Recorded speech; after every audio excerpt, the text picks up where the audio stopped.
Rupam tasya grajamurupurim maturim goshtavatim Radha kundam giriparam mahoradhikamadhavasam Prapto yasya pratitha kripaya Shri Gurum tam natasmi Vanchakalpatarubhyasya kripa sindhuvyaiva cha Titanam pavanebhyo vaishnavibhyo namo namaha Nikila shruti mole ratnamaladiti Nirajita pada pankajanta Aji mukta kulairupasyamanam Paritashram harinam samshrayami Narepita charim chidat Kadunaya kalu Samarpaitamunnatha Chvalarasam Savakti Shriyam Hari Purata Sundaradu Yuti Kadamba Sandipitaha Sada Hridaye Kandaresh Purato Vasatinandana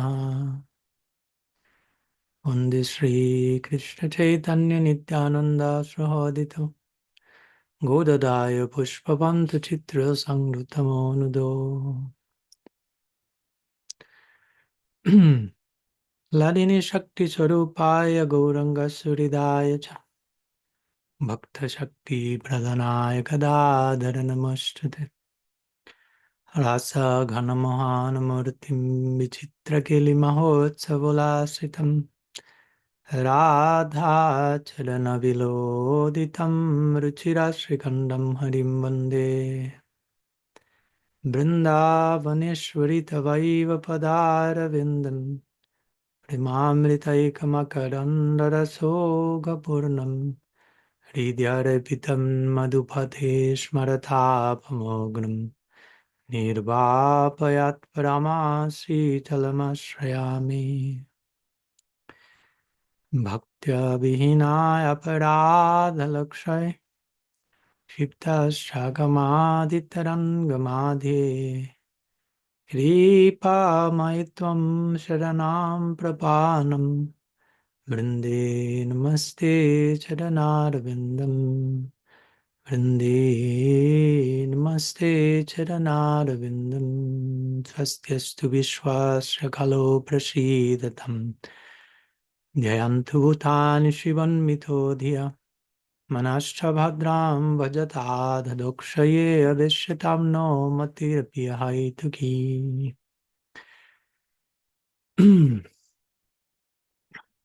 Good afternoon to all of you. Good evening, good night, whenever you may be from Buenos Aires, Argentina. And very happy to be with all of you. We are a few days from celebration of Sri Nityananda Triyodasi, so also an important warming up in terms of this most important day of indiscriminate, irreversible grace personified, the figure of Sri Nitai, by extension, what we know as Guru Tattva, or all the enlightened masters that continue to give hope through precept and example. So lots to celebrate today and these days. So here we are. SATSANG Ki Jai. Thank you for being here today again. And I'm seeing a few hands raised, so we can start without further ado. Bhadra is starting. She's back, so welcome. Happy to have you here again, Bhadra. You can unmute yourself and share whatever you may like to share today. Thank you, Maharaj. Hare Krishna. Haribol, everybody. Yes, I was sorry to miss last week. I was traveling or just recovering from traveling. And now I'm happily settled in Wollongbar, Australia for a few weeks. And my question is around, in Bhagavad Gita 15:8, Krishna mentions how the living entity, as he travels from one body to another, carries carries the conceptions of life in the subtle body, carries all his samskars and stuff in his subtle body from one body to another. And so I'm wondering about how, that's understandable enough. And in modern psychology and also in modern spirituality, there is this concept that the impressions are also carried not just from our past lives, as Krishna says in the Gita, but also, well, yes, from past lives, but specifically from the generation, like our grandparents, our great-grandparents, our great-great-grandparents. These impressions are carried in the DNA, almost like it's a physical thing.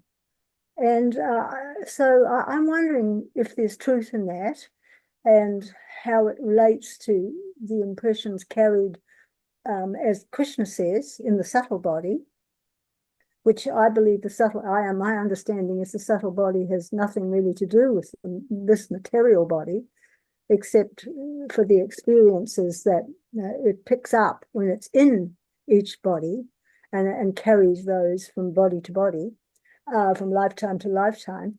And part of the question is also the fact that in the Bible there are several references to the sins of the fathers or the forefathers being visited upon the children. And so the question's twofold. Is there truth in this? And could that Bible reference be relating to it, referring to it?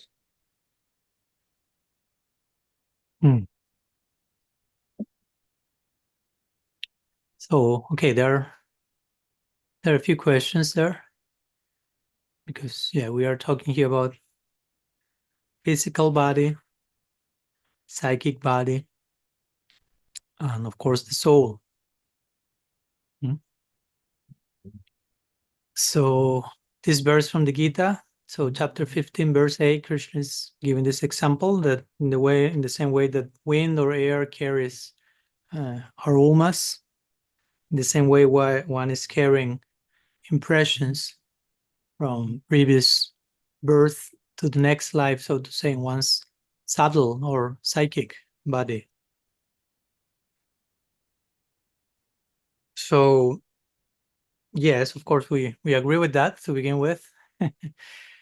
When the physical body is left, so to say, is abandoned, if we are talking about someone who is not, let's say, a liberated being, who is abandoning this body in an enlightened way, whatever impressions one has acquired are there in the chitta or subconscious mind, the storage, so to say, of impressions, of samskars will invoke a further new physical body. And so in that sense, I would not say that there is no connection whatsoever between physical body and psychic body, because in one sense the material body is a result of our psychic body, and they are quite interconnected. I mean, if there are so many things we can say about it, but wherever you are in your psychic body, that will become reflected in your physical body also, right? The other day I was watching a video of someone who does, what's the name of this? Like physio, I don't know. She studies like the different gestures one does with the body in a conversation to guess what's going on in your mind, basically. Body right? language? Yeah, thank you. So she was analyzing one particular video and saying, okay, in this moment, this person is moving his hand like this or like this, or he's is nervous because of that. So another way in which we can establish some connection between material body and psychic body. One is somehow reflecting the other. I wouldn't say the two of them are entirely separate. Of course, at the same time, of course, we can say when one leaves this material body, and the soul is not, again, enlightened, there's a new birth, a new body waiting, and it's a different body from the previous one, but that will come in connection to one's psychic body. Whatever we are in our psychic body, there we are, right? Krishna says that in the Gita. Yam jamba pishmarambaram tyajanti ante kalevanam. Samtami paiti kauntiya sadatat bhava bhavita. Whatever bhava you are in when living this world, that bhava you will attain in your next life. So bhava here means something like state of existence. Bhava doesn't necessarily mean ecstatic love for Krishna only, right? It means many things. So bhava means a state of existence, a state of consciousness. So whatever you are in those terms, that will in itself create a particular physiological makeup. So I wouldn't entirely separate psychic body and material body in that sense. Though, again, at the same time, we can say, okay, but when I leave this physical body, I still have my psychic body, and it doesn't mean that because of that, my next body will be the same as the previous life. No. But at the same time, there's a correlation, a cause and effect connection between psychic and material body. One is always exhibiting the other, right? According to where I am in my psychic realm, that becomes manifest in the physical realm, whether it's by body language or whether it's by acquiring a particular body in a particular lifetime as a result of one's previous actions, desires, impressions, all the cumulative stuff. So in connection to your question about ancestry, like forefathers, generations, there are different ways to reply to that. I will say, of course, if we want to talk about DNA, and DNA is something more connected to the physical body, so we couldn't establish the same type of correlation with the psychic body on DNA and the psychic body. So in that sense, we may make that difference. Okay, DNA shows about that presence of the influence of ancestors and so on and so forth in one's physical body. Yeah, but once you leave your physical body, in one sense, you can say you are leaving that DNA.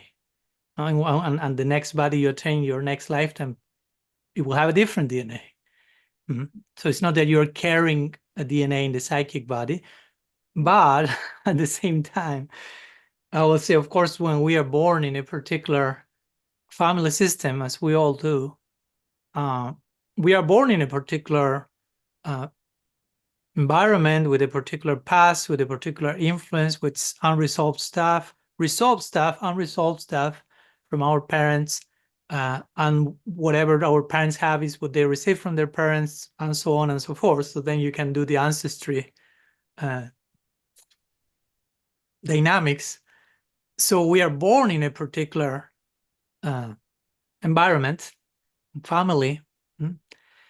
So in that sense, we could make some connection in relation to ancestry, right? Because you are born in a particular family, and your parent and our parents are the ones who basically influence us the most in so many ways and form our personality and psychology in many ways.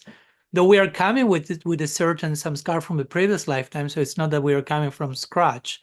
We are not in a blank page ready to be filled for. I mean, of course, those who do not accept reincarnation will think like that. Okay, a baby is like just pure essence, pure being, zero blank page from scratch, and being like affected like a sponge. And we will say, yes, you are being affected like a sponge, and we are very vulnerable and open in those first formatory years. But at the same time, we are carrying our own samskara from previous life. But at the same time, there is the presence of influence from parents, which are the two main figures that are, or for those who have both parents when you're a child, that influence us in so many ways and create some scars in so many ways. And the influence that we receive from them, again, is a result from the influence they receive from their parents and from their parents. And in that way, you can go back to the ancestry principle and the DNA, creating some impact in us in the form of some scars, right? So again, I won't go into a black and white answer in that connection. I will acknowledge that, of course, if you are born in a particular family, you're entering into like how they call in family constellations. You have heard about that expression. And there's a whole discipline called family constellations, and they will speak about family systems, right? So you are born in a particular system. It's not like you're just an isolated being floating there and you are not affected by anything or anyone.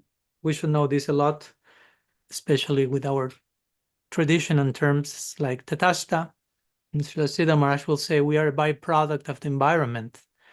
So yeah, we are born in a certain setting and we become a byproduct in one way of that setting. In one level, again, I don't want to sound like, okay, I have no other option, no other hope. If my family was absolutely dysfunctional, I'm destined to be that forever. No, we are not saying that. But for some reason, we had to be born there. We may not be able, of course, to ascertain 100% why we were born there. Of course, some people may resort to, I don't know, past life regression and things like that. And I'm not against that if that has some healing purpose, but also it's easy to get a little bit like, how to say, obsession with wanting to have everything clarified to the utmost degree because I don't trust the universal laws and arrangements that had set me in this particular family. So the point is that we are born in a family, and a family is not just my father, my mother, and their parents. It's a whole system. It's a whole parampara. We have my parents, my first two gurus. Let's talk in terms of parampara. In our tradition, parents are also gurus. Ideally, they should. So and every time you speak about guru, you speak about parampara as well, right? So there's a whole parampara. Sometimes, again, the parampara sometimes has to do with unresolved trauma. It's not necessarily passing on enlightened torches to one another.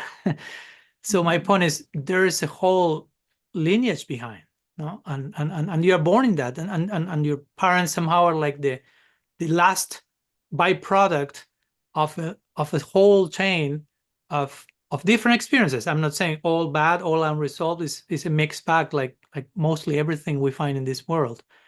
But we are born in that particular setting, and we are receiving somehow the presence of all our ancestry, if you want to put it that way, through our parents, because our parents are like the final version of the sequence, so to say.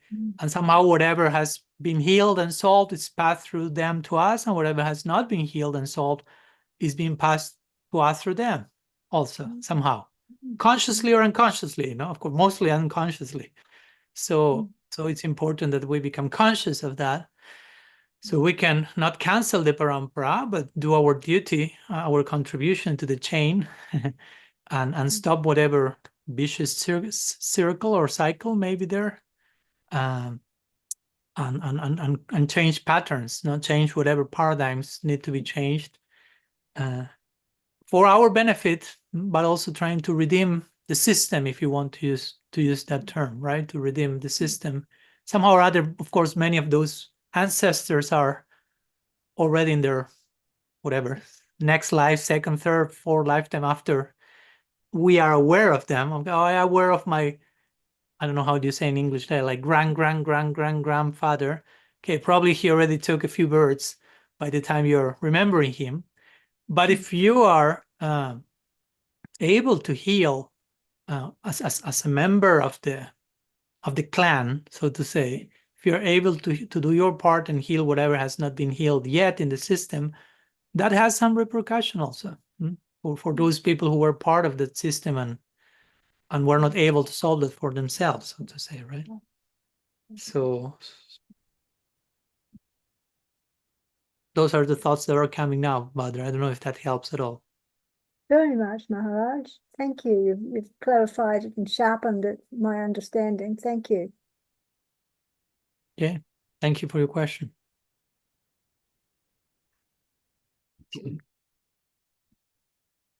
Let's continue. Second raised hand from Karuneshwari and Ravindraji. Hare Krishna, Maharaj. My question is a topic that I know we have definitely visited before, but I still have some questions around it.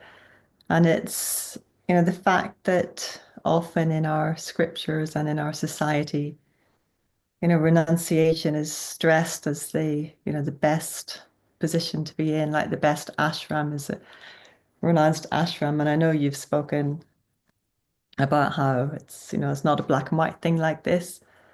And we have examples of, householders, grihastas, and I think how you phrased it before was that, bhakti is not dependent on renunciation, or someone said that if it wasn't you. And so my question is, when we look at why renunciation is like so much like promoted and glorified, like the ashram of renunciation, my understanding has been it's because, in that position, your life is solely dedicated to, to Krishna, to bhakti. So that, that is a glorious thing, obviously, and that's, there's less attachments to other things. So, that being, and, in the scriptures, often it's mentioned that out of all the ashrams, sannyasa is the best ashram, the most important, and all of the other varnas and ashrams, respect that. So with that sort of understanding, then I have two questions. So one is, if that is the case, if I've got that understanding right, then how can we understand that not being in the renounced ashram is not an impediment to bhakti when there are other attachments and other things? And secondly, yeah, I've forgotten the second one, actually. There's another question in there somewhere. Yeah, if it's not the case that renounced ashram is so necessary, then why is it so much promoted and glorified, especially in Bhagavatam and scriptures? Does that make sense? Those two parts? It does, yeah. Good. Thank you. So the Bhagavatam, like with any sacred text, those are not easy books to understand, right? It's not just a book that I open and I got it. Or probably I feel I got it, and that's the proof that I don't get it, because it's not so easy to understand the Bhagavatam. There are so many topics, so many stories, so many statements of different degrees of importance, absolute, relative. There are context all around, always. So, and there is a clear, at least from our Gaudiya Vaishnava perspective, there is a clear momentum that the Bhagavatam attains, which is the 10th canto. I don't think there is any discussion about that. I mean, it's quite clear that the whole book is, the first 9 cantos are preparing the ground for the 10th canto, and the last 2 cantos are an afterthought of the 10th canto. And the 10th canto is clearly not only the most important for what I've just said and our acharyas said, but the longest one. It's like 3 times, 4 times, 5 times, some cases like 9 times longer than any other canto of the Bhagavatam. And from that canto, we'll argue the Braja Lila is the culmination of the Bhagavatam. And from that essence, the essence of the essence is the Rasa Lila of Krishna with the gopis, the Rasa Panchadhyaya. These 5 chapters, 29 to 33, in which the glory of the love of the gopis is extolled. So my point with this is, the whole, whatever the Bhagavatam says outside of those 5 chapters have to be understood in context of these 5 chapters being the essence of the Bhagavatam. For all my point, I mean, we cannot lose sight of, okay, what's this whole book pointing to? Like we say many, and it's not easy to get, like we say many times. For example, sometimes our Gaudiya acharyas will say, okay, bearing this in mind, the whole Bhagavatam is about Radha. And then someone say, okay, but she's not even mentioned in the book. So how can you have a book of 18,000 verses about one person that is not even once mentioned directly? Okay, then you have to, again, that makes it clear, okay, I have to learn how to read this book. Right? Because generally, if you read any book and someone tells you, okay, this book is about this person, and you generally will find that person in the book all around, overtly, very clearly. Here, that's not happening. So the whole thing is an invitation to approach the book from a different place. It's a cryptic. It's poetry. Bhagavatam is poetry. So poetry is it's a language of those who are in love, right? Aichika vitva vinu nahe rasira prachar, says Caitanya-candramrita. Aichika vitva vinu, without poetry, nobody can talk about love, says Caitanya-candramrita. If you try to talk about love, you have to resort to poetry, because that's the language of love, of those who are in love. And the Bhagavatam is about that. The whole Bhagavatam is about the love life of Krishna, God, and his lovers. So poetry is the norm, and poetry is a particular genre of writing. And it has its own ways, its own codes, its own sensibilities, its own criterion. So we have to become familiar with these things when approaching the Bhagavatam. And it's not just a book. And I open the book like I open any other book. It won't work. And we will get so frustrated and so confused. That's why even before opening the book, we need to know what we are opening. And to begin with, as we always say, Bhagavatam is not a book. To say a book is just a way of saying. It's way more than that. So the Bhagavatam is in poetry. Poetry has a lot of indirect speech. Parokshavad. Krishna says in the Bhagavatam himself, Paroksham mama chapriyam. He says, I am very fond of indirect speech, right? That's a language of romantic love. When only the lovers understand what they're talking about, nobody else is getting it. Though everyone else thinks they are understanding what they're talking about, but no, they're not getting it. So in one sense, all the things are there in the Bhagavatam. So when we are listening some verses or some sections praising renunciation or praising the sannyasa ashram, we always have to do this exercise as students of the Bhagavatam of putting that in context. You cannot just isolate that verse, which says sannyas is the highest thing, and put that out of context with the essence of the Bhagavatam, which is the gopis, which are not only not sannyasis, but they are grihastas. And they are not grihastas in the sense that they are breaking all the principles of the grihasta ashram. That's the zenith of the Bhagavatam. So you have to put all that in context. It's not just, okay, this verse says sannyasa ashram is the zenith of everything. No. What's the actual zenith of everything is the gopis parakiya bhav, breaking all rules and regulations, transgressing all dharma for the sake of Krishna, renouncing everything for the sake of Krishna. That's the renunciation they are. That's the highest level of renunciation, the one they are showing, one that Krishna himself cannot match, though he tries his best as Mahaprabhu. And we should, okay, that's the renunciation the Bhagavatam ultimately points to, the renunciation of the gopis, which is a byproduct of their love.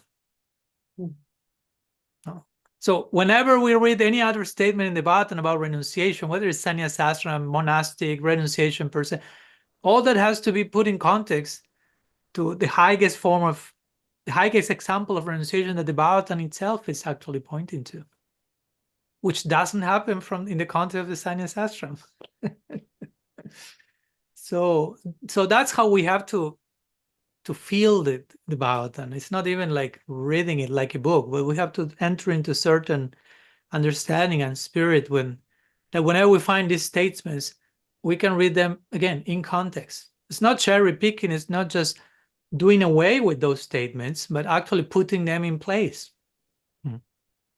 No, it's not that, okay, we have to over absolutize those verses that praise sannyasa ashram. I mean, I will get lots of benefit by that, but I'm not interested in that. I don't care about it. I don't think that there is a need to overemphasize sannyasa ashram. We have done that enough. There is a need to underemphasize that. or not so much to underemphasize sannyasa ashram, there's a need to properly emphasize bhakti. And the only renunciation we want is the renunciation that comes as a byproduct of bhakti. I mean, we have nothing against renunciation. Renunciation is a problem for us, we'll say, only when it's pursued independently of bhakti, when it's pursued for its own sake, as a means, as a goal. For us, renunciation is not a means, renunciation is not a goal, renunciation is a byproduct of bhakti. That's the only type of renunciation we want. One in which we are not even thinking about renunciation. It just happens as a byproduct. The gopis are not thinking about renunciation, renouncing their homes, renouncing their family duties. They're not thinking, okay, now I will renounce my family duties and run after Krishna's flood. No, they just run after Krishna's flood.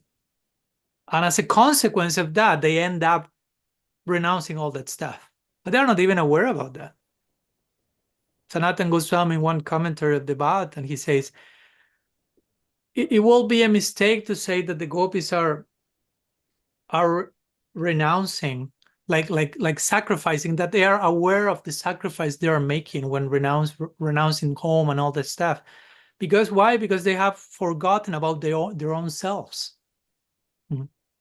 So what to speak about having forgotten everything else? They have forgotten their own self. They are divine forgetfulness in divine self-forgetfulness in divine love. Srila Sridhar Maharaj will make that difference clear. He will say, on one level we have self-sacrifice, on another level we have self-forgetfulness. Self-sacrifice, I'm still aware that I'm doing a sacrifice. And it's painful to me, but I'm doing it and I understand why I'm doing it. I have the proper conviction and determination to do this that feels like a sacrifice. It's painful, but it's for a higher cause, and I'm doing it. But when you are on the level of self-forgetfulness, you are no longer feeling I'm doing a sacrifice. No?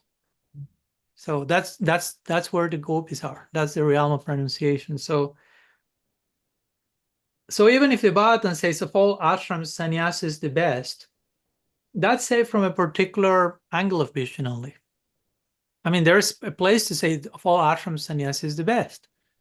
But also I would say there's a place to say the same thing for all ashrams. And there's a place to say the same for all varnas. But again, all those are still relative considerations.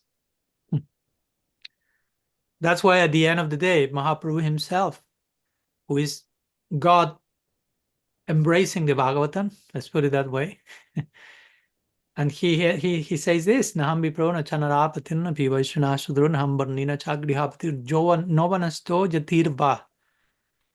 He says, I'm not Brahmin, Kshatriya, Vaishya, Sudra, I'm not Brahmachari, Grihastha, Vanaprastha, nor sannyasi. And he was sannyasi. But he said, I'm not a sannyasi. So again, sounds cryptic, right? If a sannyasi tells you, I'm not a sannyasi, what's the meaning of that? It means that, what? He didn't break any of his vows. So it's just making the point, that's a relative consideration. Yeah, on a Varna ashram level, you can say so many things, but we are not about Varna ashram. Period. The conclusion of the Gita is sarva dharmam parityaja. Completely reject all around parityaja, renunciation, tyaga, renunciation, parityaja. Renounce all around all forms of dharma. And most commentators say here dharma means Varna ashram dharma. Which doesn't mean stop acting according to your acquired nature. It just means when bhakti comes to the table, Varna ashram dharma and all these considerations and statements in scripture, they are no longer applicable because that's operating on a lower level. Bhakti is about the soul's loving connection with Krishna. That's the ultimate consideration. Varna ashram consideration exists on another level. So for those who are on that level, okay, those statements are there. But for a bhakta, ideally, ashram is not a consideration.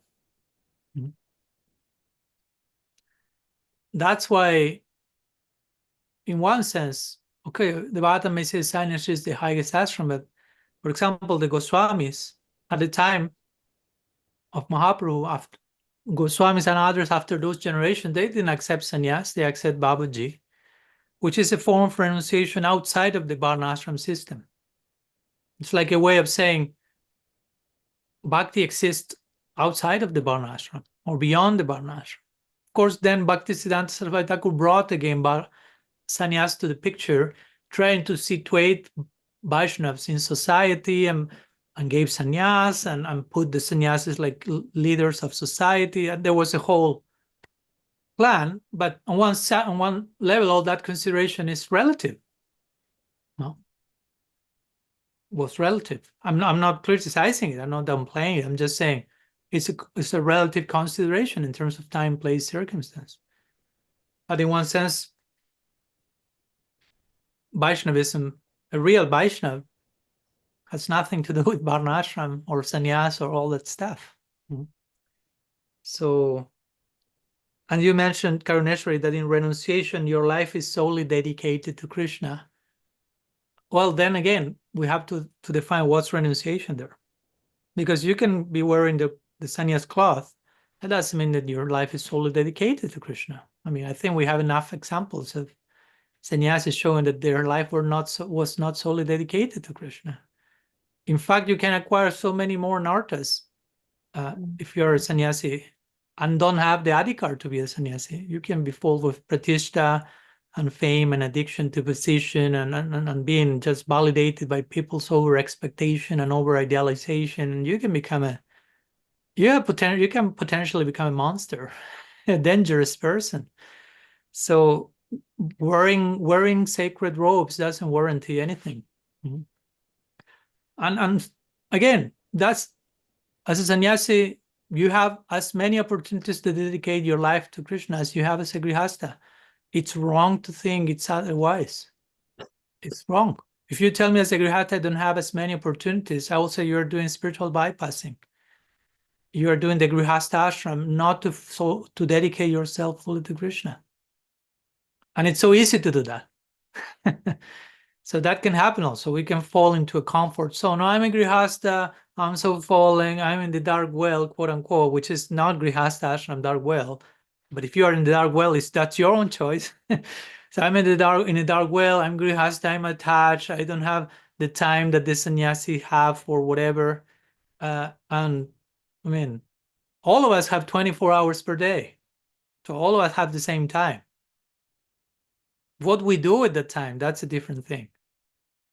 And having family, work, stuff, all that shouldn't be an obstacle to bhakti. All the things can be engaged in bhakti. All of things can become bhakti. I'm not saying it's easy, but who said it's easy to be a sannyasi and engage everything in bhakti either? I mean, everyone has their own difficulties, and the grass always seems greener on the other side of the fence, right? So I see a lot of over-idealization in this case. People coming and romanticizing the life of a monk. Like, oh, you have so much time and you're absolutely dedicated and absorbed. And I'm like, how do you know? Who say that? How do you know? You're just judging by we are judging by externals in that case. No, because you do not work and do not have children. That's the logic. That warranties that I'm fully dedicated and can just evading taking responsibilities in my life. And so many people accept monastic life as spiritual bypassing. It's not fully embracing their humanity, not fully acknowledging their nature. And that's why in time we have so many disasters coming from monastics in different traditions also. Not only because of that, but one of those reasons. So I wouldn't say that in renunciation, your life is solely dedicated to Krishna. I mean, ideally, that's the idea of the sannyas ashram, but that's the idea of any other ashram as well. It's not that the grihasta ashram is designed for you not to be fully dedicated to Krishna. No? It's not. There's not like some fault in the design of the ashram, so to say. Every ashram, in potential, has that offers that opportunity. That's why it's called ashram, right? Ashram means shelter. So how much do we make of the the ashram a shelter, that depends how we relate to it. I can be a sannyasi and relate to my sannyas ashram in a way that is not a shelter, that becomes escape, that becomes a mask, that becomes who knows what, a weapon, can weaponize my ashram. And so everyone can do the same thing with every other ashram. Again, it's so, and in that sense is why I say in one sense the ashram is relative. It doesn't matter if you're a grihastha, sannyasi, brahmachari, vanaprastha, brahmin, sudra, whatever, varna, ashram, all those are there on some level. Everyone needs to find their place in the world according to their nature and vocation. It's fine. We always talk about that also, but on another level, when it comes to the bhakti consideration, there is equality, so to say. There is equal opportunities for everyone. Most of the, again, if we are referring to the Bhagavatam, most of the greatest devotees in the Bhagavatam are not sannyasis. And I'm not talking only in the Braja Lila. Of course, in the Braja Lila, nobody is a sannyasi. No, as I always say, our ultimate goal, okay, is Braja Lila. You won't find one single sannyasi in the whole of Braj. And if there is a sannyasi, it will be some Durvasa Muni or someone who comes to make mischief for a while and disturb the whole thing. Right? So sannyasis are just troublemakers in the Lila. But even outside the Braja Lila, many great examples of personalities throughout the Bhagavatam, they are not sannyasis. You can name them: Ajamil, Parikshit Maharaj, Rantidev. I mean, one after another. Go canto by canto, and you will find one after another. So many. Of course, there are some renunciants. Of course, we also are not saying there are none of them. We have nothing against renounced people. But I will make that point. No? And I know that we talked about this over and over again, and I'm not complaining that Karuneshwar is asking a similar question again. We need to ask these questions and to hear about this all the times we need till we have the epiphany and we get it fully internalized. Like, okay, no. And on those statements from the scriptures, not only Bhagavatam, other scriptures. In other scriptures, you may find more statements about the glories of Varna ashram and certain ashram, but they are talking to a certain adhikar of people, certain eligibility in the consciousness of the audience. So, but Bhagavatam is a book about bhakti. Even when it talks about Varna ashram, there are sections, of course, in the Bhagavatam about Varna ashram. But again, Varna ashram has to be put in context. Remember, the conclusion of the Gita is Sarva Dharmam Parityaja, and that's where the Bhagavatam starts. So what the Gita has concluded, the Bhagavatam is already integrating that, starting from that foundation, assuming you already got that in place. No? That's why the Bhagavatam starts saying, Dharma praito kaitavo traparamo nirmacharanam satam. Dharma praito kaitavo atra. Atra means here. This second verse of the Bhagavatam, there are three atras. Atra means here, here, here. In other words, here, this book will speak about this. Here you find this, here you find this, here you find that. So the first here, or atra, is dharma praito kaitavo. All cheating religion is rejected.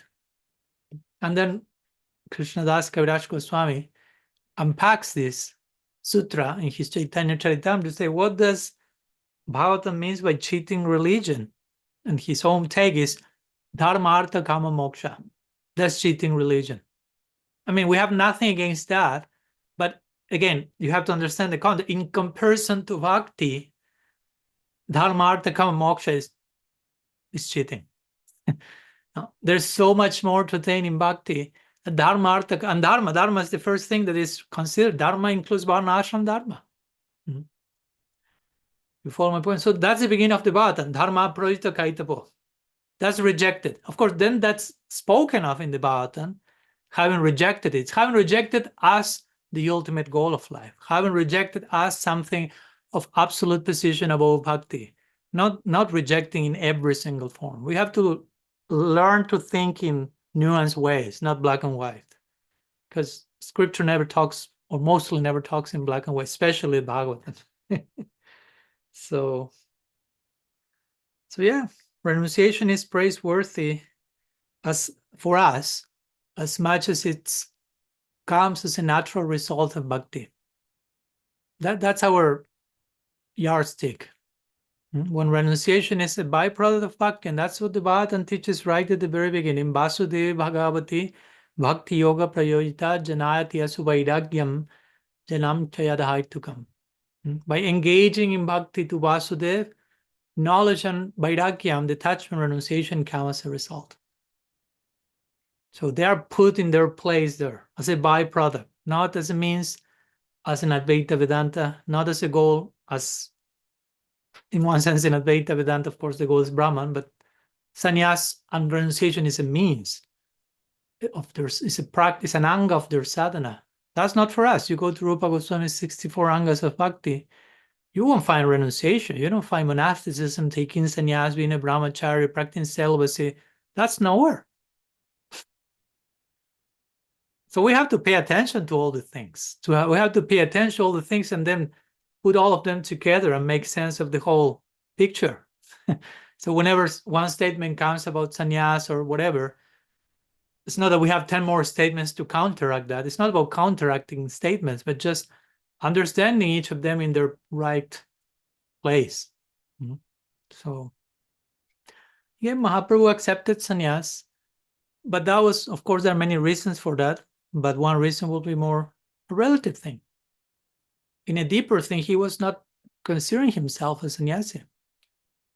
He considered himself Gopi Vartu Pada Kamalayor Dasa Dasa Anudas. I'm a servant of the servants of Krishna. I'm not a sannyasi. And that's a Buddha Suti verse. That's a verse that we are expected to recite on a daily basis to purify our sense of existence, whether you enter into the altar or whether you start your day, which is entering to the altar.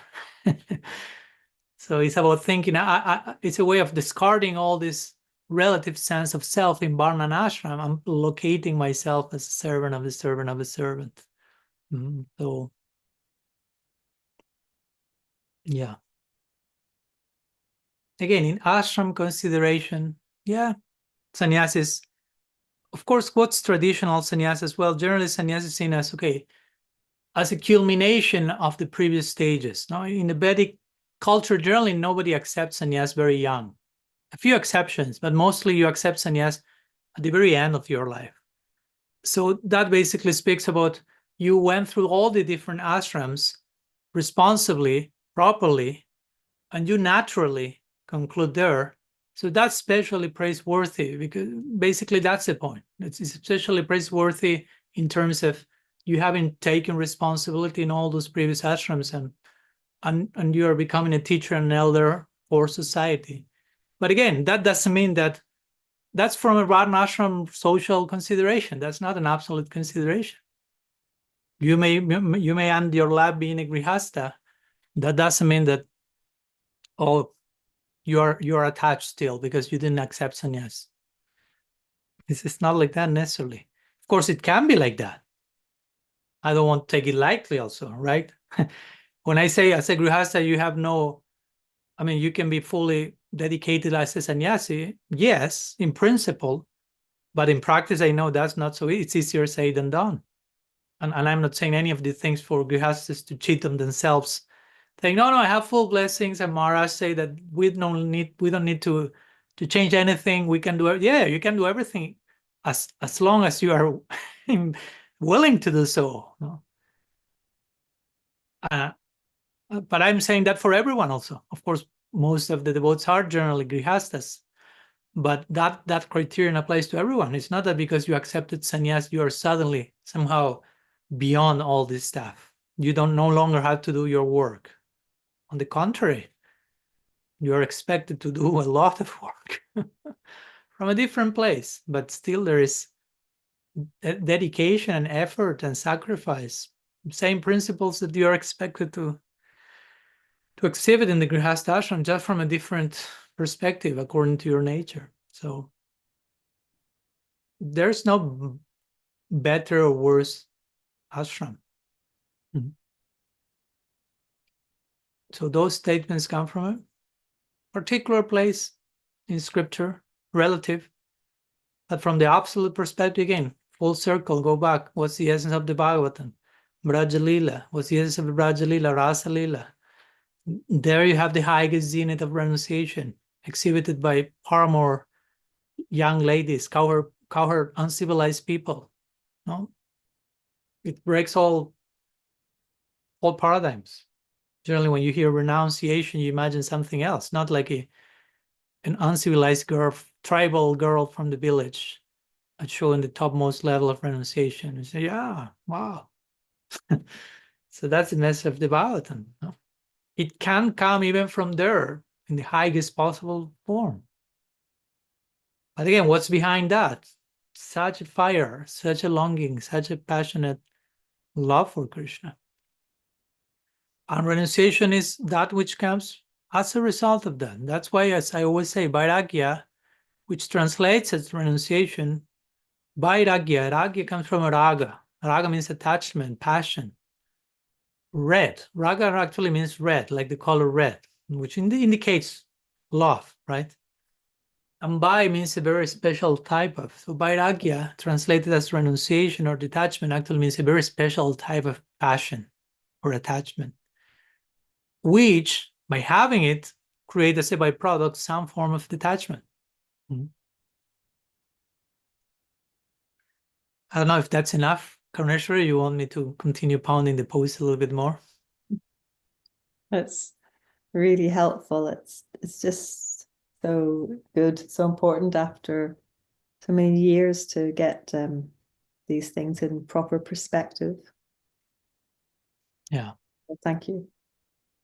Yeah. We need some brainwashing. Brainwashing from the brainwashing. Thank you. Yeah, no problem. Yeah.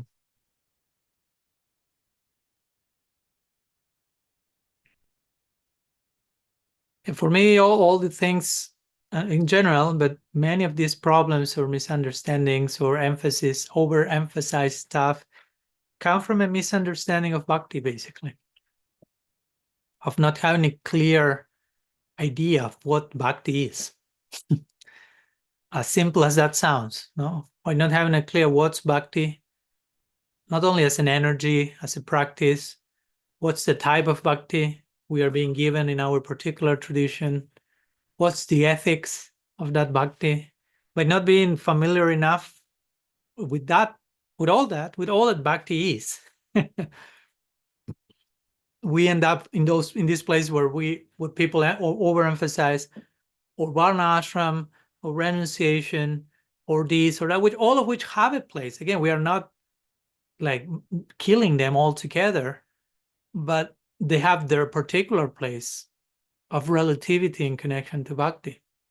But sometimes we over absolutize varna ashram and renunciation, and we end up relativizing bhakti, and that's an anartha. That's an anartha. Misunderstanding about what everything is an anartha. Tattva, how would you say? Bhaktivinoda Thakur say?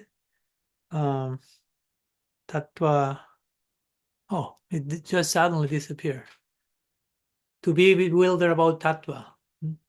Tattva mohan, tattva vimohan, tattva vibrahma. That's the word he used. No? So he says to be bewildered about tattva. Tattva means not only siddhanta, the proper conclusions about everything, but tattva means reality. To be Brahma, to be confused about what's reality, who is Krishna, who am I, what's bhakti, that's an anartha that we need to uproot by proper education, basically. So whenever we have a right idea of what is bhakti, all the possible misunderstandings basically disappear as a byproduct. Again, we got detached from the wrong misunderstandings by being exposed to the right understanding. That's how it happens, naturally. And I will even say, like, just by getting a proper understanding of the definition of bhakti that Rupa Goswami gives in Bhakti Rasamrita Sindhu, if we get it, if we get that proper definition and proper understanding, all the things should fall into place. No? All proper understanding is in place, all misunderstanding fall away. Anyabhilasita sunyam jnana karma adi anabritam anukulena Krishna anusilanam bhakti ruttama. We don't have time now to go into details. We have done that in the past, into this verse. But basically, that definition of bhakti, that is the bhakti that we are aspiring to embrace, it's presented in such a way that it doesn't give place for misunderstanding. Each one of the words of that verse is crucial for us to understand what bhakti is and what bhakti is not. And again, interestingly, he starts saying what bhakti is not. Most of us first need the via negativa, no? Jnana karmadya nabritam. First half of the verse, what bhakti is not. Then, what bhakti is. So, again, we have to, as much as we have time and capacity, we all have some, we have to try to engage our faculties in understanding what is bhakti, because I'm supposed to be a bhakta, I'm supposed to be practicing bhakti. So if I don't know how to define what I'm doing, probably you are in trouble. Right? If you say, I'm a policeman, and I say, what does it mean to be a policeman? I don't know. So you're not a policeman. You may be a thief. Right? So I'm a driver. So what does driving consist of? I don't know how to define that. So what does it mean? So again, if I say I'm practicing bhakti, so what's bhakti?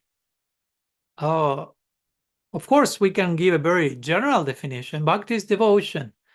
Yes, but what else? What more specifically, in a way that clarifies the landscape, that clears our understanding of what I'm supposed to be doing and what I'm not supposed to be doing. So, yeah.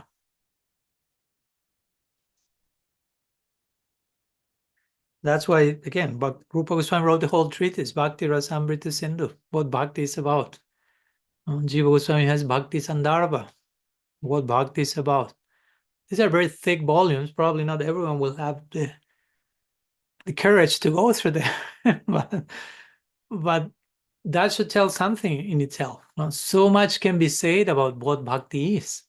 So we have to be careful not to be too simplistic in the name of being substantial and wanting just to reduce everything to a sutra, so to say, to a one-word definition. We have to give place for unpacking of these one-liners.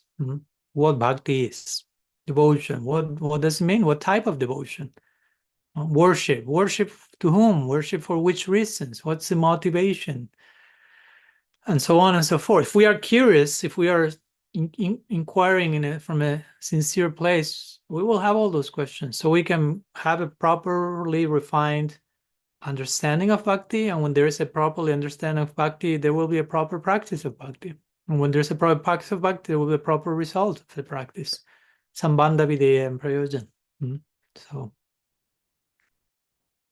yeah. Okay. Thank you. I've said too much. No, thank you very much.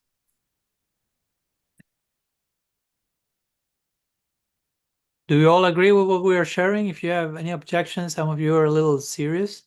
So I'm just wanting to be empathic with your seriousness also.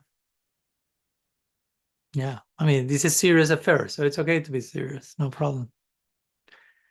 Okay, so let's continue, move on with Sweta Radhika. Electricity is back.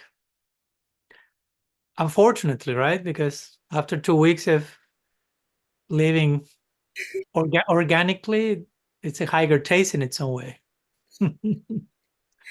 Speaking of renunciation, force one in this case. Yes, I was just saying, don't know about that. We're very happy it's back. Which was the thing you were missing the most? Missing from not having electricity? Yes. Oh, I need to think about it. I didn't have time. You don't need to think about it. You can just say connecting with all of you guys and putting my camera. I mean, That's the most flattering answer, and you will be playing safe there. Oh, But since you didn't mention that, it's clear that there was something else, so it's okay, no problem. You can think about it. I mean, we did join last week without electricity. At least last week, we got a generator, so we were able to connect for satsang. So Yeah, I remember. But I'm sure Samanda Vikram was missing playing his keyboard there in the back. So we have his part. You can see that in the back. So he's having some light, descending light that is coming right through his head chakra. So we are about to lose Amanda Vikram, but the higher worlds will win him. So be ready to witness a miracle at any moment.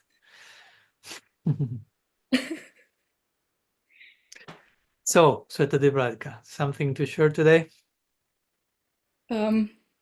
yeah, so a question on Caitanya-candramrita. I was saying earlier that I have a question and I was saving for the session. So this is the third verse, and it says, I won't read the verse, but something about like how prema is attained only by pure chanting of the holy name and not by austerity, meditation, philosophical analysis, amongst few other things. And I was thinking that, but for many of us, maybe like, we need those like meditation, philosophical analysis, and things like that to be able to get to the stage of pure chanting. And also interesting, the very next verse, he says, just by remembering Lord Chaitanya, or even like, thinking of him fondly, or, something like that can give you prema.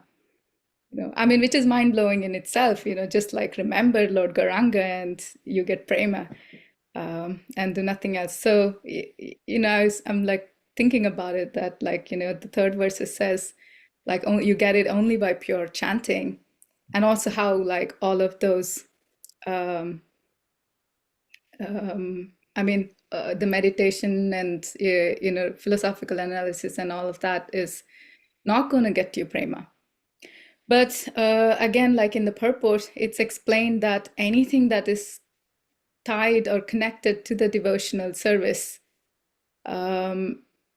is actually part of the process, So, so I was thinking, whoever's like, meditating or doing other like jnana, karma, and all other things, right? Like, if they're like solely doing that, their intention is not bhakti anyway, and those of us who do it in order to advance in bhakti, that means it's already included. Like it's not then like something out of devotional service. So yeah, I was just like, I'm trying to understand then like, is it really that only like pure chanting gives us prema, or like, all the other processes also can. And in this case, it also says that, yeah, just by remembering Chaitanya Mahaprabhu also gives you prema. And one other question, when it is said you receive prema through these processes, does it mean like you get the seed, or it's like you're just there already, like, experiencing like, prema bhakti? I'm thinking it's the seed, but yeah. You already have the seed. Yeah. Now you need to do something with the seed. You have to become a good gardener. That's what Mahaprabhu himself says, right? So I'm starting to reply your second question first, but yeah, in one sense, the seed of prem is bhakti latavich. Like Caitanya-candramrita say, Brahmanda Brahmiti Kona Bhagyavan Jiva Guru Krishna Prasade Pai Bhakti Lata Beach. By the grace, after wandering in many universes, life after life, fortunate soul receives, by the grace of Guru and Krishna, receives the seed of the vine of Bhakti, which of course we won't go there, but that verse should be enough to conclude the discussion about whether Bhakti is inherent or not, right? If you are receiving the seed of Bhakti, that means the seed was not there to begin with. But anyhow, that's another book. So when you receive the seed of Bhakti, in one sense, when we say Bhakti, we kind of make a difference between Bhakti and Prema in one sense. Prema is just a developed state of Bhakti. But Bhakti is Prem. So to say, Bhakti proper, the full sun, Prem is compared to a sun by Rupa Goswami. So that's Bhakti in all of its appearance. No? And if we hide from the sun and enter into a cave and just receive some casual sun ray, that's still Bhakti. That's a ray of the sun of Bhakti. It doesn't mean that the sun is not shining fully. It's just that we are hiding from it, so to say. We're not exposing ourselves fully to that sun.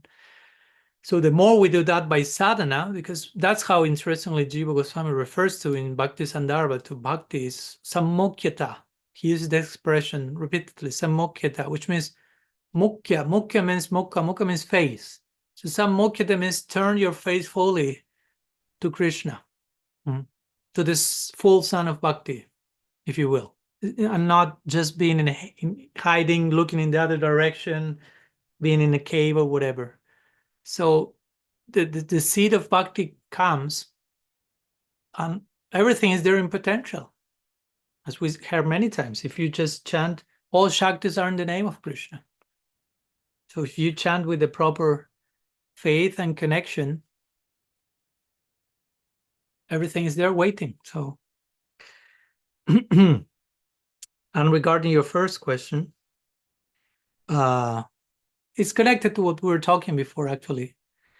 That third verse of Caitanya-candramrita speaks how prema is attained by pure chanting and not by karma, gyan, austerity, penance. So it's similar to what Rupa Goswami says in his definition of bhakti. Jnana, karma, adi, anabritam. There he says, Uttam Bhakti is unencumbered by Gyan, Karma, and Adi. Adi means like etc. in Sanskrit. So Adi means tapasya, penance, stuff separate from Bhakti. Again, he's not there considering things that can be done in the context of Bhakti. Here we're talking about like different disciplines that you are adopting, how to say, having a separate faith that, okay, I need to do this because with Bhakti is not enough. That's the point here. That one should have the faith, and that's the definition of Shraddha that Krishnadas Kaviraj Goswami gives in Caitanya-candramrita. Shraddha sabde vishwas kahe sudrida nishchay Krishna bhakti khaile karma sarva karma krita hoy. Means Shraddha or faith means to have the conviction that by engaging in Krishna bhakti, I don't need to do anything else. In other words, but again, what does it mean to engage in Krishna bhakti? It's not limited to chant your rounds, because whatever you do can be Krishna bhakti. So I don't need to do anything as not being Krishna bhakti, right? So if I'm engaging in some penance or some meditation, how do I do that in a way that is favorable for bhakti? That's basically the concern of a devotee. We are not against knowledge. We are not against meditation. We are not against anything. We are not against people, against hyphen people, no? People who is against things. But just we're required to know how to tie whatever we do with bhakti. Sometimes that can be easier said than done, again. And we can just engage in other disciplines or practice or things and somehow lose faith in bhakti. So that can happen also. I can start to think, okay, I need to do this and this and this because I can only get what I need from this. No, bhakti is not enough, something like that. So that's the spirit of these verses. It's not about don't go to the therapist, so to say, because that's not bhakti. No, that can be bhakti. Sangha Siddha Bhakti, as Rupa Jiva Goswami said. You can connect everything with bhakti. But you have to, that's not a cheap statement either. You have to have the capacity to connect everything with bhakti. We have to be sincere with ourselves also. Which connection capacity do we have? No? How much am I connecting everything with my bhakti project? Let's be honest. How much I'm able to do that? How much I'm willing to do that? No, I'm not sending anyone on a guilt trip here. I'm just inviting for honesty in our journey, right? So in some cases, I may be doing something and I don't have the capacity to connect that with bhakti. I'm probably, I'm not saying in every case, but probably I should stop doing that. If I'm not able to connect that with my connection, with my relationship with the center, basically. If something I'm doing is not, I mean, everything is in potential connectable with the center. But if I'm not having the capacity to do that, unless I have that capacity, I don't know if I should continue doing that. Probably that's decentering me. And that may not be what I desire. I don't know. I'm just throwing options in the air because all the things can happen. So that's why, yeah, the other verse is saying just by thinking about Mahaprabhu, you can attain perfection. Of course, this statement shouldn't be taken lightly in the sense of I'm thinking about Mahaprabhu now. I have not attained perfection. What's going on? So again, what does it mean to attain perfection? I don't know the exact words of that verse, if it says actually prema or what, but of course you can take it, okay, you will attain prema in time. Yes. Yeah, Srila Jiva Goswami, this gives this example of piercing the petals of a flower, right? So there's a sequence in the penetration of the petals, but it seems that it's just immediately all at the same time. But no, there was a sequence, but it was so fast that it's just, it was just one shot. So in the same way, from the bigger picture, it could seem, yeah, you attain perfection. No, it may take some years or lifetimes from the perspective of eternity. It's like, you got it. Right? Like this famous verse again, sadhu sanga sarva shastra ka lava matra sadhu sanga sarva siddhi hoy, which says from lava matra, from a 1 nanosecond of sadhu sanga, that sounds exaggerated, right? From 1 millisecond of sadhu sanga sarva siddhi hoy, all perfection comes. And it's like, what? I've had already tons of hours of sadhu sanga and perfection didn't come yet. So again, there are different ways to think about that. One is, yes, perfection already came. You got the initial impact that created the momentum that will carry you to perfection eventually. You receive a particular bhakti samskar, particular impression from that connection with that sadhu, that in time will translate into full perfection. So in that sense, you attain perfection. It's just a matter of time. Or second, from that very moment, initial moment of sadhusanga, you obtained sadhusanga. And sadhusanga is an anga of bhakti. And bhakti is the goal of bhakti. So bhakti is perfection. You already attained bhakti, you already attained perfection because you attained sadhusanga. Right? That's perfection. Again, what's perfection? Right? Perfection is not a maximum, right? A fixed maximum, as we say always. It's an ongoing state. You can always attain more perfection. You can always love Krishna more, even if you have attained prema bhakti. So bhakti is perfection. You have attained bhakti through sadhusanga on day one. You have attained perfection. You are thinking about Mahaprabhu. That's perfection. To think about Mahaprabhu is the perfection of the mind. Another way of saying you attain perfection. And if you want to take that as prema, okay, prema will come in time, as long as one doesn't do any nonsense that gets in the way of bhakti, the momentum has been created and it's a matter of time. And a devotee shouldn't care for how long that will take, because that becomes an anartha. But when will be this prema coming? Why you even care? In one sense, it already came in the form of your initial bhakti latavich, the seed of bhakti. If you do the proper gardening stuff with that seed, that's the only thing you should concentrate on. Be a good gardener. All the results, the fruits, the flowers from the vine will come of their own accord. It's like if I give you a plant, the seed of a tree, of a mango tree, and you start to cry, when will the mango fruit come? That's nonsense. You have to be practical and put the seed on the ground and water it and take out the weeds that are getting in the way, and then continue to water and be patient and embrace the tree for a while, do some tree hugging and learn from the tree, Tarora Pisahishnuna, be more tolerant. And eventually you will have the flower, first shoots and flowers and the fruits of their own accord. But we have to do our part, right? So, yeah.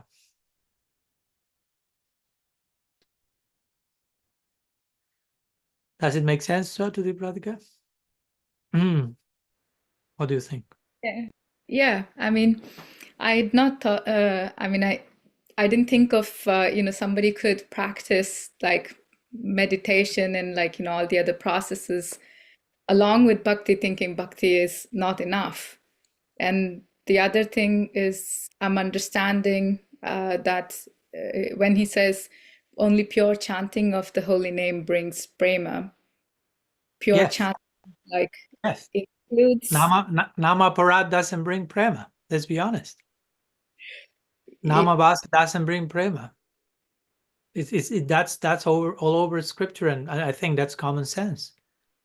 Okay. And that's why over and over again we should be concerned about quality. And chanting, as we always talk, chanting is not just chanting, it's how you conduct yourself in your life around the practice of chanting, because chanting is relating to Krishna. And relating to Krishna is relating to whatever is connected to Krishna. And everything is connected to Krishna. So chanting is relating to everything.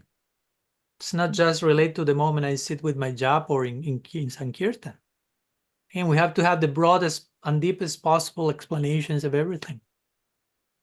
But yeah, we want to talk in terms of Nama Para, because sometimes, again, devotees get so much, and we talked about this so many times, devotees get too much hung on chanting 16 rounds and reaching the number of the quota. And many, in the name of, by overemphasizing the number, they lose sight of the quality. The only important thing is to reach the number, even if it's 16 rounds of Nama Parad. Do you think that 16 rounds of Nama Parad will take you to Prem? I don't think so. When Prabhupada emphasized 16 rounds, he's thinking of Shuddhanam. He's not thinking about Nama Parad. Right? And if for you to chant Shuddhanam or get closer to that, you may need to chant less than 16 rounds. In some cases, that's okay. I'm not here telling anyone to change their standards. I'm just saying you have to do it in a way that is conducive for you to getting closer and closer to chanting Shuddhanam. And if the fruit of the tree is not that, and just an obsession with the quota and with the number, and the fruit is not very sweet, then we have to think about it again, right? So I think that's the main point there. And Chaitanya says it clear. You can, if you chant Nama Parad, you can be chanting for millions of lifetimes. That's what Krishnadas Kaviraj Goswami said. For those who say, I'm finishing my 16 rounds every day, in this lifetime going back to Krishna. Well, if it's Shuddhanam, you're already there in one sense. If it's not Shuddhanam, Krishnadas Kaviraj Goswami doesn't support you. He's saying you can be millions of lifetimes. Like making this shocking strong statement, like you can be millions of lifetimes. Like to make the point, he's using this number, right? In other words, it's not enough quantity. Quantity is never enough. Krishna doesn't care for quantity. Krishna becomes balked by one single act of pure intention, by one single pure tear falling from our eye. He's totally balked by that. He feels himself indebted to that devotee. He's not asking for any number. Nobody will ask you for a number at the end of your life. If you keep the number in the context of quality, in the context of a commitment, I'm not against the number, don't get me wrong. I'm just saying you have to know how to relate to the quantity aspect, in this case of the chanting, in a way that doesn't get in the way of the quality aspect in any way. So one has to be very introspective of how to keep the quantity in a way that doesn't get in the way of the quality. Is that possible at all to begin with? And if so, how? And spend time with that. And again, when we go to chanting Sudanam and not chanting aparat, when you go to which are the aparats, many aparats are in how we relate to other people. So that's why I make this point that chanting the name is not only chanting the name. Chanting the name is relating to everyone. You follow my point? Because I can chant purely my 16 rounds in my room, and then I can have horrible relationship with everyone. And that's all of that is aparat, and that gets in the way of my chanting. So we can see how the quote-unquote idea of chanting purely is inseparable from all that happens before and after the chanting moments. So it's a whole lifestyle built around the moment of chanting. It's not just the chanting, it's what happens before, after, and in between. No, it has to be cohesive. And again, it's not about the meritocracy and getting crazy about I'm not there yet, I'm imperfect, I'm not chanting pure name. Probably we are not, for sure. We shouldn't lose hope. If we are sincere and we are concerned about doing things as right as we can, then we are on the road to success. That's it. We don't want to chant pure name just to say that we chant pure name, right? We don't want to. I don't even like so much to say I want to advance in bhakti. I mean, I have nothing against that, but advancement is not for its own sake, right? It can be an ego thing. I'm advancing. But for what you are advancing? We just want to give more and more pleasure to God and to everyone in connection to Him. That's another way of saying advancing.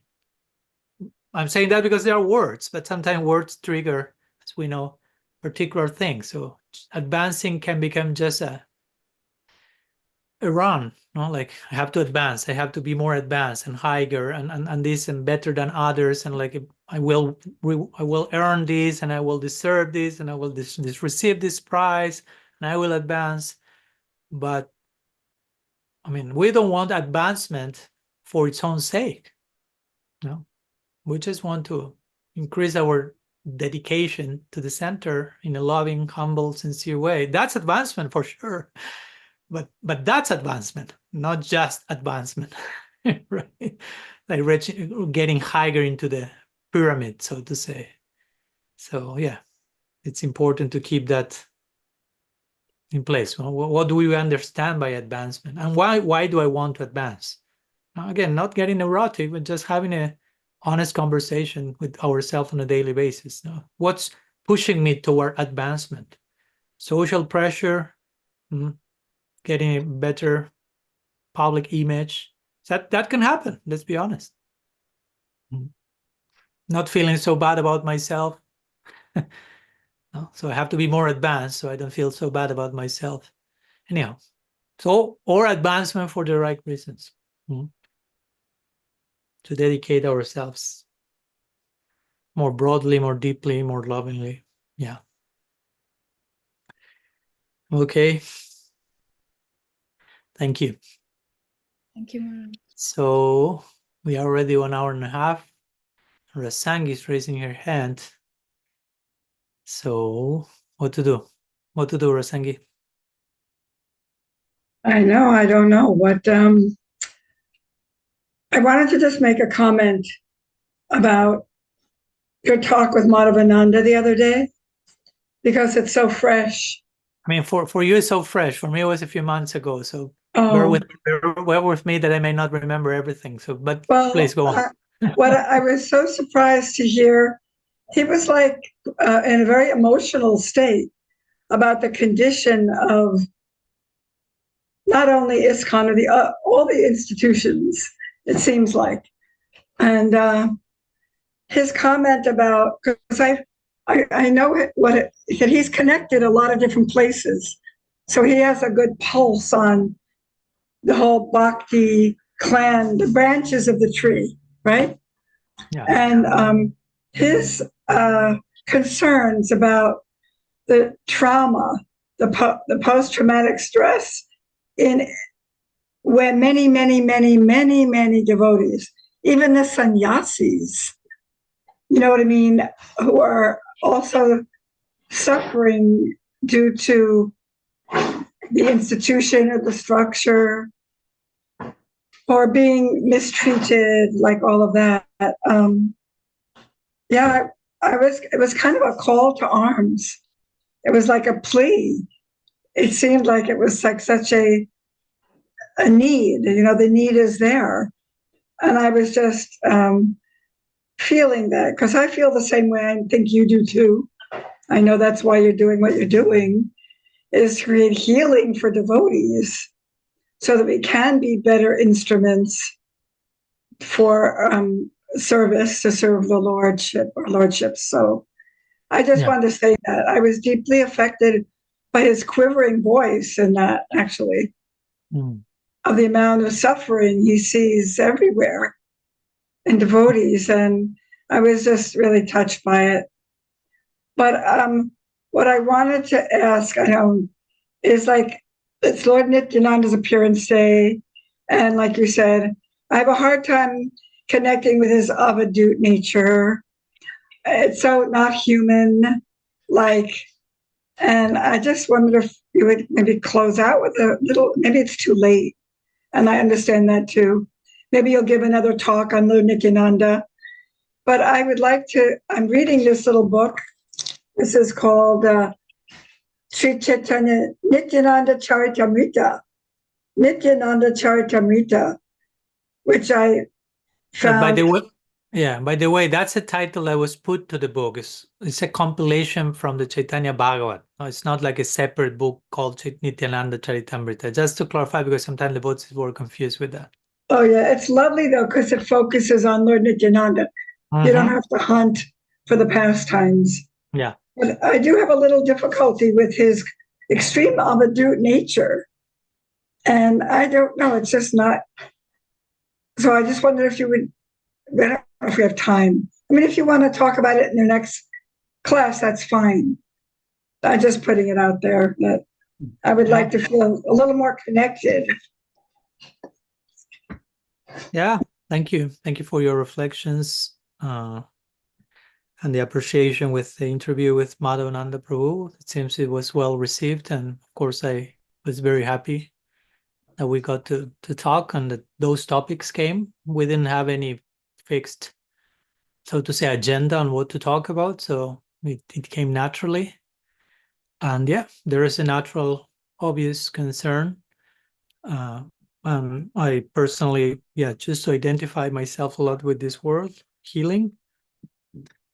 And before starting to trying to get too advanced and again too esoteric and to this or to that, or too expansive and try to take over the world, first you need to heal your own religious PTSD first, in most cases. Because if you are not healed on that level, whatever you are giving, again, going back to the first question, you are just transmitting in the name of parampara unresolved trauma. I talk about that in Radical Personalism. No, that's a distorted parampara. Instead of giving the result of your resolved trauma to the next generation so they can deal with their own unresolved trauma, sometimes we throw our own unresolved trauma to them and they already had their own unresolved trauma. So that's too much. So yeah, healing and wholeness are words that I identify with a lot more than just mere transcendence or perfection, which for me sound more like exclusivistic ideas that somehow do not include in our heads, at least, the notion of integration, wholeness, and healing. For me, that's a way more appealing way of not only sharing, but living spirituality. So yeah, lots to heal. And that's part of the boiling of the milk that Prabhupada was referring to. You know, going deep into the practice also means going deep down into your unresolved stuff and embracing your shadow. No, it's not just merely, okay, let's talk only about esoteric stuff here. Yeah, no, let's also open the shed and see what comes from there, right? That's also very profound. It requires lots of courage. It's very experiential. We all need that. So regarding your question, a few words, of course, that requires a whole separate lecture that unfortunately I don't think I'll be doing on Monday this time, but there are some lectures we gave years ago on Nityananda Triyodasi. Here have some local engagements on that day. But yeah, Nityananda Prabhu is known as avadhut Shiromani, avadhut, so many names related to the word avadhut. Which avadhut basically means, Srila Sridhar Maharaj once translated or explained avadhut that he or she who can purify, like someone who has the capacity to be in a situation and instead of being affected by the environment, purify the whole environment. That's one way of describing the word. But of course, mostly avadhut is related to somewhat eccentric personality, which does not fit in with the social norms and with how things are done and said. I mean, and it's unpredictable, basically. You know, I think if you go through that Nityananda Charitamrita, all the Leelas of Nitai, you get that feeling very quickly, right? This person is pretty unpredictable. Not even Mahaprabhu knows what's next. I mean, not even Nityananda himself knows what's next. But for me, that's part of the idea of what it means to be drunk in divine love, right? You are intoxicated. So if you are dealing with someone who is drunk, materially speaking, it's unpredictable what that person will do next. The person himself doesn't know what they will do next. So now apply that to real drunkenness. No, the ultimate, which is the ultimate sobriety, paradoxically. No? To have divine love means you are really sober, but you will behave in pretty an intoxicated way. And we have so many examples in scripture about resorting to this notion of intoxication and wine, mystical poetry throughout traditions employ this imaginary of wine, getting drunk, getting intoxicated. So yeah, you won't behave according to the norms, quote unquote norms, the normal norms of the non-drunk society. So of course we will have difficulty understanding someone who is an avadhut because we are not drunk. We are not intoxicated in divine love yet. So it's difficult to figure out that. It's difficult to deal with an unpredictable person. But love is unpredictable by nature, right? Love moves like a snake, Rupa Goswami says. You cannot anticipate its next move. And that's unsettling. That's uncomfortable. What? I don't know what will happen next. No, you don't. You want forever. You won't know forever. Eternal mystery forever. Oh my gosh. That's unsettling. Yes. I mean, yes, if I'm addicted to my comfort zone, so to say, right? If I'm like too much on that side, if I'm more fluid, if I'm coexisting in a peaceful way with mystery, well, that's fine. That's exciting, actually. Like a child, go back again. Scriptures in the Rig Veda, not only the Bible, but Rig Veda also say you have to become a child. A child is unpredictable, doesn't know what's next. It's not calculating, not measuring. It's just excited about what's coming next. What's the next chapter of the next nanosecond, and then the next one, and then the next one. And parents become so unsettled by that. By having to coexist with someone who is just fully living in the present. That's so disturbing. Because we are so much in our heads, and so much in the future, and so much in the past and present. Oh, we are totally unfamiliar with that. We don't want to enter into the present and to the unpredictability. We somehow became domesticated, quote unquote, civilized, quote unquote, many quote unquotes. So now we lost touch with the present and the surprise and the awe and the wonder and the astonishment and the unfolding and unpredictability that life is all about, ideally. So an avadhut comes to make that case in a very thick, condensed way, like Nityananda Prabhu, like anything can happen and everything can happen. But in one sense, we are here because of him, actually. No, because of the undiscriminate grace of Sri Nityananda. He's giving Gauranga to the whole world without any type of filters. And here we are, as a byproduct of such drunkenness, talking about him. So if because of his avadhut-ness, is that we are here today as children of the avadhut. And that's how we can see ourselves. We are children of the avadhut, right? Srila Maharaj will use the word, we'll quote the Vedas, Srimbantu Vishve Amritasya Putraha, a famous line. Srimbantu Vishve, oh Vishva, oh whole universe, Srimbantu, listen attentively. Amritasya Putraha, you're all sons, Putra of Amrita, you're sons of nectar.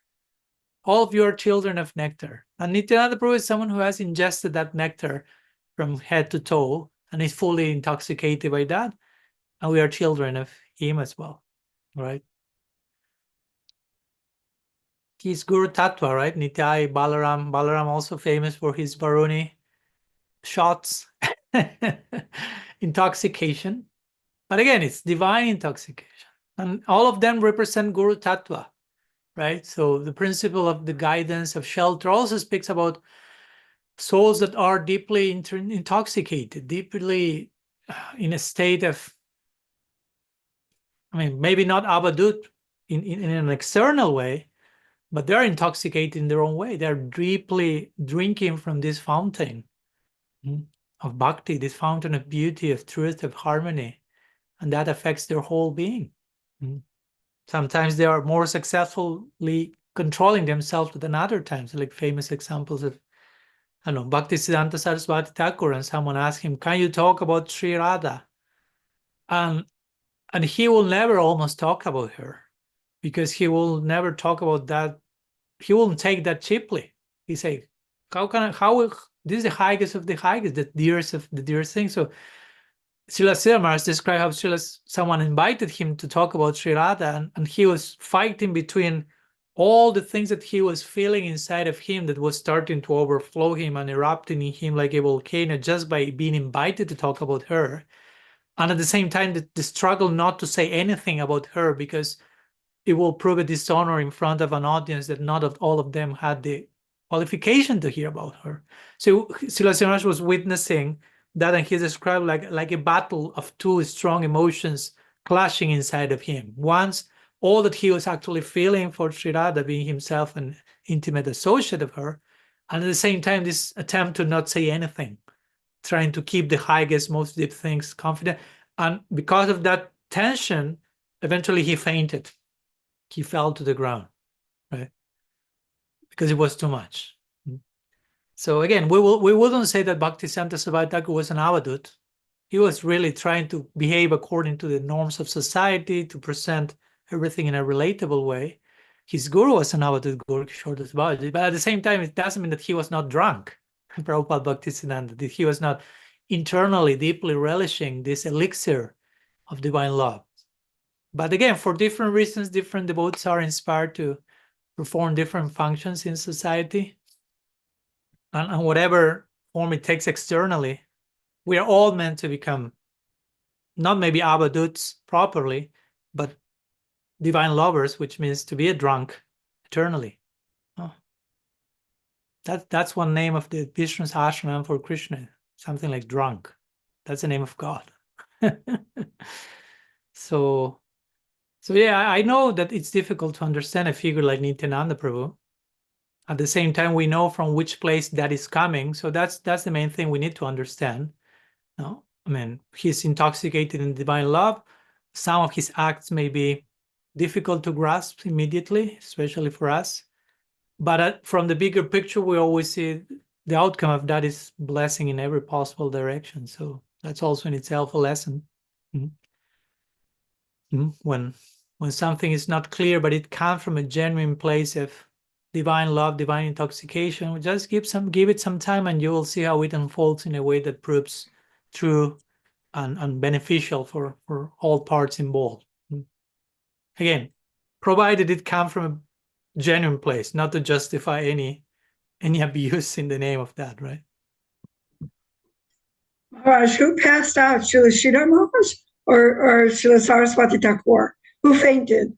Srila Saraswati Thakur, but probably Srila Sridhar Maharaj after that. Who knows? Oh, wow! And we are supposed to pass out now after hearing all that ourselves, right? Oh, I'm a little swoony, a little lightheaded. That was awesome. Thank you so much. Thank you all for your questions today, your presence. Sri Chaitanya Mahaprabhu ki jai, Sri Harinam Prabhu ki jai, Gaur Bhaktivinoda ki jai, future Sri Nityananda Prabhu ki jai, Satsang ki jai, Gaur Premanand Hari.